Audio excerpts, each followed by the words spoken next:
सिद्धार्थ रघुनाथ। और ये जीव गोस्वामी से भी थे राधा दामोदर।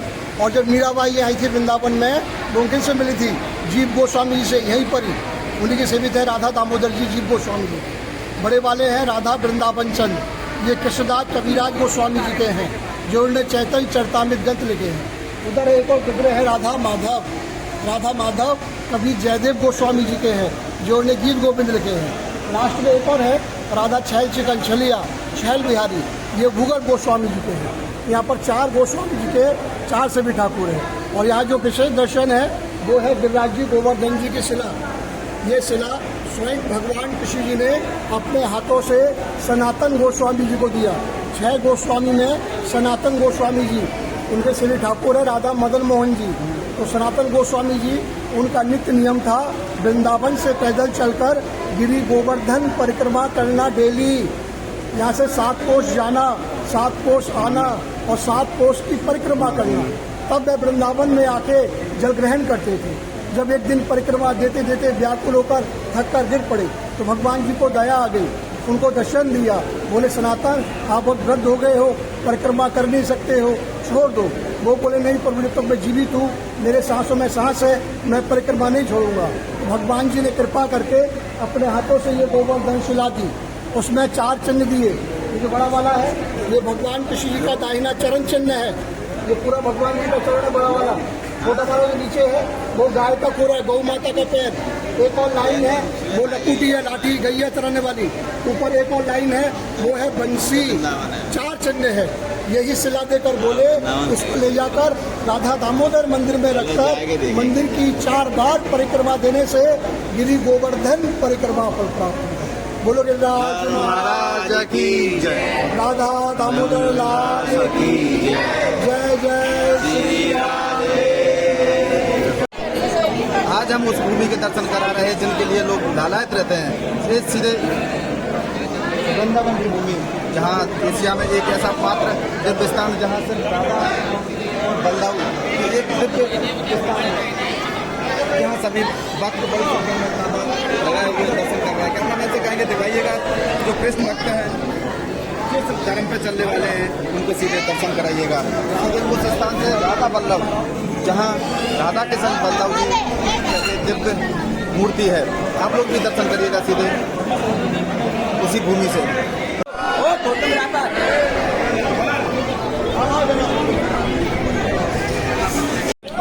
वृंदावन आकर निधिवन घूमना हर किसी के भाग्य में सौभाग्य में नहीं होता है, लेकिन आज लंबे अरसे बाद निधिवन एक मन में चाहा थी कि निधिवन के दर्शन करेंगे, जहाँ भगवान कृष्ण भगवान और राधा रानी यहाँ वास करते हैं। और ये वो स्थान है जब बड़ी तादाद में भक्त लंबी कतार करके रहते हैं करके राधा रानी और कृष्ण भगवान के दर्शन करते हैं। यहाँ के जीते जाते प्रमाण ऐसे एक कहानी बताई जाती है कि भगवान आज भी यहाँ रात्रि में रास करते हैं। और ये इस निधिवन में रात्रि में विश्राम कोई भी नहीं करता। कोई भी कितना बड़ा संत हो, निधिवन में रात्रि विश्राम निषेध है। और प्रमाण ऐसे बताए जाते हैं कि यहाँ जिसने भी रात्रि में विश्राम चोरी छुपे किया है तो वह भगवान में विलीन हो गया है, मुक्ति मिल गई है, लेकिन वो आज तक बोल नहीं पाए हैं। हम महाराज जी से चर्चा करेंगे शास्त्री जी से, जो यहाँ उन्होंने शिक्षा यही ग्रहण की है। महाराज जी बताएं यहाँ निधिवन जो है यहाँ की क्या महिमा है? पहले तो हम आपको नाम ले रहे हैं निधिवन है, नाम ही निधिवन है। यदि पूर्व समय से भगवान श्री कृष्ण के समय से यदि देखा जाए तो भगवान श्री कृष्ण जब इस धराधाम पर लीलाएं कर रहे थे तब गोपियों के साथ में यहाँ नाना प्रकार से रास किया। और आज तक भी ऐसा कहा जाता है कि यहाँ भगवान श्री कृष्ण गोपियों के साथ में आज भी रास करने के लिए आते हैं। और भगवान के भक्तों को भगवान के आने के चरण चिन्ह पुष्प इत्यादि निशान मिलते हैं, प्रूफ मिलता है कि भगवान यहाँ आए। अच्छा, 500 वर्ष पहले की यदि बात की जाए तो 500 वर्ष पहले जब औरंगजेब ने पहले आतंक जब मचाया था तो यहाँ के वृंदावन के जो मुख्य 7 ठाकुर हैं वो 7 ठाकुर विलीन हो चुके थे। कोई बाहर जा चुका था, कोई जयपुर पहुँच गया है, कोई करौली पहुँच गया है। और वर्तमान में 3 ठाकुर वापस यहाँ आ गए हैं, जिनमें से राधा दामोदर हैं, राधा वल्लभ है, बाकी बिहारी लाल है। देखिए बाकी बिहारी के आने की यह घटना है कि एक भक्त हुए हैं, नाम है स्वामी हरिदास। हरिदास जी महाराज इसी स्थान पर आकर के भगवान का भजन करते थे। जब हरिदास जी महाराज ने भगवान का भजन किया तो भगवान तो भाव के भूखे हैं, और जब भगवान भाव के भूखे हैं तो भगवान तो भक्त के पास में पहुंच ही जाते हैं। एक दिन वह हुआ कि भगवान यहाँ हरिदास जी के सामने आकर के प्रकट हो गए। बोलिए वृंदावन बिहारी लाल की जय। तो ये वही स्थान है जहाँ हरिदास जी महाराज ने बांके बिहारी लाल को प्रकट किया था। पहले बांके बिहारी लाल का यही मंदिर था, लेकिन समय व्यतीत होने पर मंदिर क्षतिग्रस्त हो गया, पुराना हो गया। तो उसके बाद में 200 वर्ष पूर्व भगवान के भक्तों ने जो अभी नवीन मंदिर है जिसमें बिहारी जी विराजमान है, वह मंदिर भगवान के भक्तों ने बनवाया और भगवान यहाँ से उस मंदिर में पहुँच गए। ऐसी मेरे मन की महिमा है। तो यहाँ रास करने के लिए भगवान जब आज भी आते हैं तो पहले तो इसमें कोई रुकता नहीं है, ठहरता नहीं है, सबको बाहर कर दिया जाता है। ये धोखे से या चालाकी से कोई छुप भी जाता है, भगवान का दर्शन करना चाहता है। तो लोगों के साथ में ऐसा हुआ है कि भगवान की कृपा जो देखिए कहा गया है, यदि भगवान को जो प्राप्त कर लेता है तो भगवान मय हो जाता है, और जब भगवान मय हो जाता है तो वही उनके साथ में हुआ। जब भगवान का दर्शन किया तो वो भी भगवानमय हो गए, और जब भगवानमय हो गए तो उनकी वाणी अवरुद्ध हो गई। वो केवल भगवान का ही नाम लेते रहे, लेकिन भगवान के मिलने के विषय में उन लोगों ने किसी को नहीं बताया। बोली भक्त और भगवान की जय।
बरसाने में राधे के जयकार से उसका दरबार खुलता हुआ।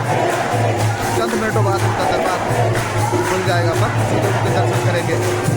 आप लोग भी घर बैठे राधा रानी का जयकारा लगाइएगा।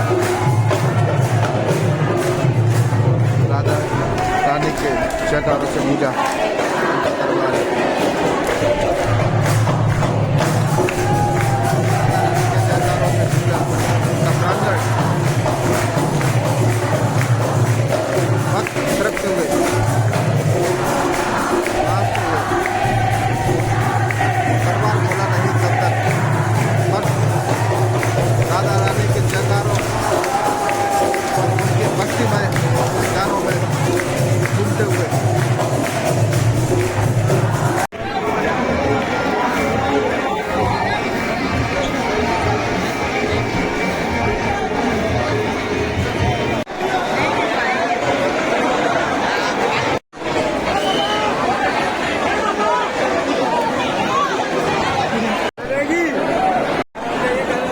राधा रानी की